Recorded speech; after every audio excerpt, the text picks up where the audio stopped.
Hello, welcome to The Wandering Drew. I am Drew. Thank you so much for joining me. In this video, I'm going to discuss an upcoming hike that I'm planning on doing this fall. I hope you'll join me.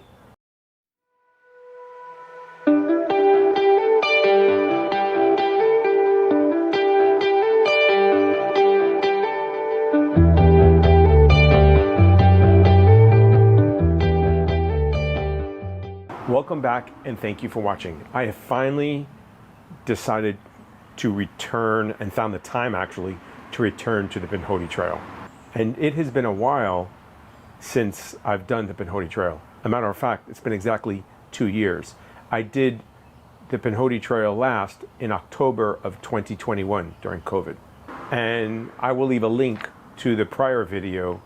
And for anyone that's not familiar with the Pinhoti Trail is a 351-mile long trail that goes from roughly central Alabama on the east side and travels northeasterly into Georgia, what would be northwestern Georgia, and ends up roughly 80 miles or so due west from Springer Mountain, where the Pinhoti Trail actually meets the Benton MacKaye Trail.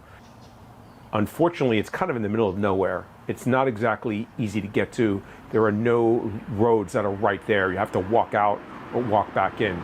So it's not a very well-traveled and well-used place because it's not readily accessible. And if you really wanted to, by finishing the Pinhoti Trail, you could then get on the Benton MacKaye Trail and go the 80 miles to Springer Mountain and then actually do the AT from there, which is what several people have done now, doing the famous quote, most notably a Wimble Nomad, starting at Bama, meaning Alabama, which is Flag Mountain, where the Pinhoti Trail starts, to Baxter State Park, for a very long and extended hiking trip. But getting back to the Pinhoti Trail, the trail is almost equally divided between Alabama in its southern portion and Georgia in its northern portion. There are just a few more miles in Alabama than in Georgia, but not many. Most notably, what people usually speak about when they talk about the Georgia portion are the roadwalks. There are a lot of roadwalks in this trail, mostly in Georgia. Alabama has several of them, but they're not that long. Georgia, unfortunately, has some very long roadwalks on this trail, as they're working to close those gaps and build the trail up to where it is off roads. But currently, the only way of linking the sections they have now are utilizing the roadwalks. But even in Alabama, there are some roadwalks, but they've gotten better and they're being reduced all the time as land is purchased and trails are routed to stay off of roads. One site I found online said there's approximately 43 miles of roadwalk in Georgia on the Pinhoti Trail. And as I said, many of them are quite long. One of them is 19 miles. Another one is about 26 and a half miles. In actuality, roughly about 24% of the Pinhoti Trail in Georgia is on roadwalks. And this number varies depending on which source you're using to get your mileage. But it's roughly in the 20 to 24% range, which is quite a lot. And unfortunately, many of these roadwalks are just walking on the side of a road. There's no actual path, or some places there's even limited room for you to hike or walk on the side of the road. Most hikers generally just walk right along the edge of the shoulder where the grass is because it's easiest to make miles and you don't have to worry about tripping or hazards. And if you can, you just step off the road when you need to and step back on as traffic passes you. And as I previously mentioned, I hiked this trail last 2 years ago, October of 2021, during COVID. And I stopped at that point when I crossed into Georgia from Alabama. And that was more a logistical thing. I only had 2 weeks at the time. I planned on stopping at the first town you come to in Georgia, which is Cave Springs, which is where I'm going to be going to pick up the trail. But I still have, there's almost an 8-mile gap between where I left off and where I'm going to be sleeping or parking my car in that town. So I'm going to get a shuttle back to the trailhead that I left at. And I left at that trailhead because that was the first place where, when you walk into Georgia, you can be picked up. There's a road there, there's a trailhead, and that was just logistical. I had Nathan from the Pinhoti Auto Center, or the POC, which is at the beginning of the trail all the way down south where I left my vehicle, come pick me up there. And he had several other shuttles to do that day, so it was more logistical matter to fit in with both our schedules so that I could be picked up. By stopping at that road, I saved approximately 2.5 to 3 hours of walking into Cave Springs, which allowed him to pick me up earlier, which means he could then drop me off and then go do his other shuttles that he had to do that day at the same time. So it was a win-win for everyone, for all of us, and for me to get picked up. So as I mentioned, I'm going to be going to Cave Springs. I'm going to be leaving my vehicle there. I'll be staying in there. And what I will do is I'm going to get a shuttle back to 8 miles so that I can continue walking. The good thing is that after about 2-3 hours, I'll be back in Cave Springs. So I have the opportunity, if I really wanted to slack pack, or to walk into town and get food, so I can actually save a little bit of weight by not having to worry about bringing food with me and water as much. I can always buy it once I get back into town. A lot of issues with this trail are there's not a lot of support and services. There's not a lot of resupply points, and water is always an issue, especially during the hotter summer months. But being that we're coming to October, which traditionally is a wet month in Georgia, I'm hoping that water will not be a problem.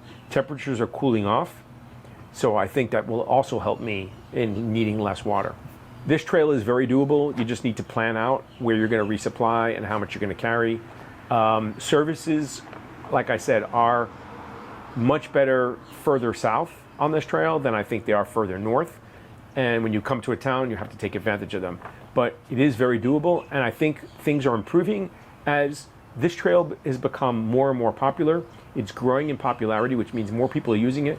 The people in the area are becoming used to having hikers use their services or walking through the area. And they're also realizing that there's a revenue potential and that hikers need support. So there is a network of people, of trail angels, that are growing. And there are also businesses now that are realizing that hikers can bring in revenue for them and are beginning to cater to them as well. And as I mentioned, the resupply options are somewhat limited. There are several places you can get to up north as you travel north. A lot of them are just Dollar Generals or gas stations, but at least you can find some food, some snacks, and more importantly, liquids, water, and other drinks to drink, because like I said, water is a problem on this trail, especially during the hotter months, but also a lot of the water sources are near where livestock or farms are, so you have to worry about chemicals and bacteria and runoff from these areas during rain. So a lot of these water sources are really not ideal. Obviously, you're going to use them in a pinch if you have to. I always will filter my water, so I'm not really worried about it as much, but it does not remove chemicals from water. And then some water you really don't want to be drinking. If it's coming from downstream where a farm where there's animals that are their waste product is going in the water, you still don't want to drink that water if you can. Now the trail does pass through a couple of towns, which will be my resupply points, and it passes closer, as I said, to other places. So if you're willing to get off or walk a couple extra miles, you can usually find the place to resupply. Or if you're able to get a shuttle and pre-plan or contact someone, there are places where cell service is limited, but other places where you will have some cell service, you might be able to arrange for a shuttle, and that will take you, or you can obviously hitchhike, and get to a place where you can get limited supplies and then get back on trail and continue hiking. As I said, with the cooler weather, I'm hoping this won't be as much an issue and I'll be able to carry significant water for me. And being that it'll be cooler, I probably won't need as much. But there will be times that I probably will need to carry several liters of water, which I usually would not carry. I usually carry at the upward 2. I may go up to 3 or 4 for some particular stretches if I know it's quite long and there's no water source available for me in between. The good thing is, as I drink, my pack gets lighter. And speaking of my mileage for the day, as usual, I'm going to try and be ambitious. My goal is to do 15 miles per day. I have a scheduled pickup already However, that is kind of flexible. It's, I think it's very doable for me, but it will be challenging as well. I'll have to definitely keep on track and do the miles if I want to finish when I'm arranging the pickup. And I picked up that day only because the following day, which is when I really want to get picked up, was unavailable. But I have some flexibility in that. So I do have some extra days built in if I need to. I will not be taking any zeros. There's no plans for taking any zeros. I'll probably only stay in one town with a hotel stay midway where I'll do a major resupply. My plan is to do anywhere from 10 to 12 days of hiking in order to complete the mileage that I need to do.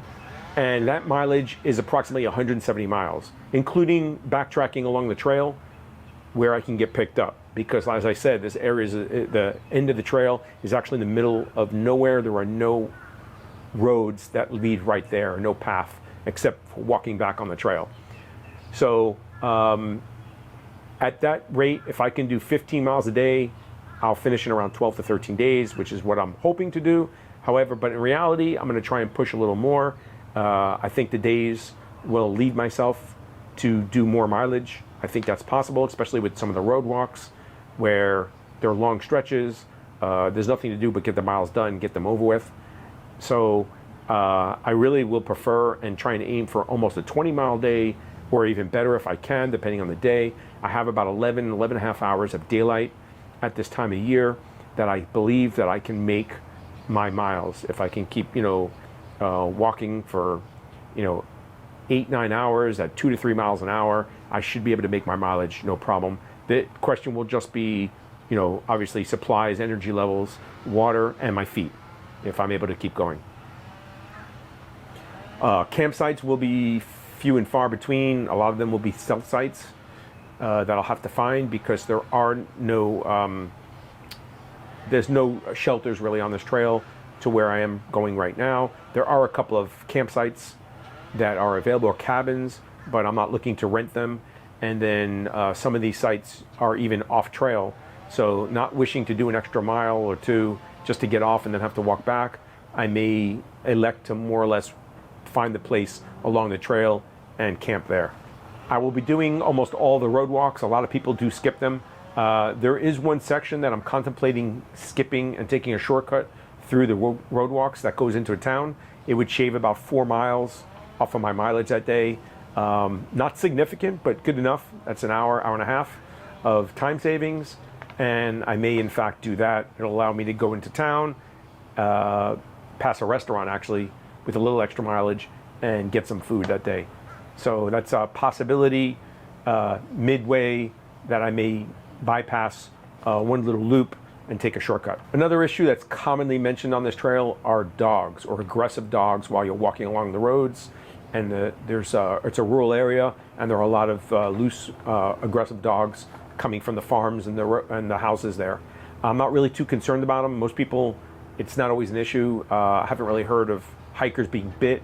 The dogs are usually just barking, chasing, following the people, or charging or fainting. So I'll just keep my trekking poles out, and I believe with that, along with hopefully loud, stern verbal commands, the dogs will keep their distance, and I'll be able to do my mileage and go past them without much issue. My main concern is actually on this trail is ticks. So I'll be treating my clothes with permethrin, and poison ivy seems to be a problem in this area as well, especially with the growing season just ending. We've just had a hot summer with some rain starting, so poison ivy may be very prolific in the area. So I'll have to keep an eye out for that. I'm usually pretty lackadaisical about that. I don't think about it, but if it catches me, I'll learn to be a little bit more attentive to that. Looking forward to some cooler weather. Right now, temperatures are in the mid 70s during the day around the highs, and they're probably in the mid 50s right now at night for low. But next week, just looking out, because it's about a week out now, temperatures are projected to drop significantly, about 10 degrees or so. So in the mid to lower 40s at night, and in the 60s during the daytime, which to me, good hiking weather. A little colder would be better, but still good hiking weather. A lot of this trail is open and exposed, especially the road walks. I'll probably have to plan on sun, bring a hat, some sunscreen probably, to make sure I don't get sunburnt, even though it's cooler weather. But I'm looking forward to that. I'm probably going to bring my 30-degree bag, maybe with a liner. I'm still on the fence about that. And I'm going to try and lighten up my load regarding clothes and not overpack. I'll be packing in the next week. I'm not going to do an equipment video now. I'll do one at the end probably when I come back, and then I can recap, you know, what worked and what didn't work. So I'm kind of procrastinating getting ready on this. I've got a lot of other things going on. So while it's getting real now and I'm trying to plan a week out, I have all my gear piled up, but I haven't packed it yet. So that's the plan. Food-wise, I'm going to probably plan on carrying 6 to 7 days of food to start, because that's when my next major resupply point is. Not too worried about it. It will be significant weight, I think, but you know, it'll get lighter as I go along. But I'm not going to rely on crossing any of these places and being able to resupply until I get to the town, which is about 5 to 6 days out. So I'm going to carry enough food to get there, plus a little extra. There are some, I think there's a lot of places I cross a Dollar General, but it's within the first day. I'm not going to really need a lot of food there. I might just go in and buy drinks.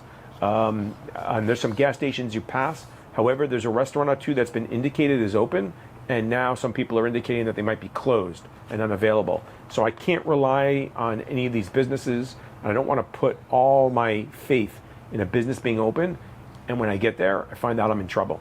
If I don't have food, it's pretty bad, but if I run short on water, that's catastrophic. So, you know, if I have to go a day or so without food, I think I'll live a little bit. But hiking, I may be very sluggish and tired, but I think I can get going.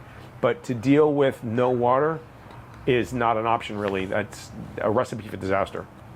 Not something I want to do. So that's it. That's roughly my plan. I know I jumped around a little bit. My mind works that way. I did have some notes, but I kind of ad-lib a lot. I just look at it to make sure I'm covering everything. So that's it. I hope you'll join me. I'm planning on making a video of my hike, and I'm going to release them a little faster schedule. They won't be every 2 weeks. That's it. So thank you so much for joining me. I'm looking forward to this hike. I'm looking forward to completing the Pinhoti Trail. It's been a while in the making. I just haven't had a chance to go back with work and home and everything else. It'll be nice to get this done. I know I really enjoyed the first part of the Pinhoti. I think Alabama was great. I would love to do that again, actually. With all the road walks, it almost looks like that would be a more favorable hike right now, almost to turn around and go back down south to Sylacauga. But obviously, I want to complete the trail. So that's it. I hope you'll join me and come back for the videos and follow my progress. Thank you so much for watching, taking time out of your day. If you liked the video, please give it a thumbs up. Consider subscribing to the channel if you feel so inclined, and leave a comment below. Always like reading those, and I try to return response to every comment that I get. Till we meet again.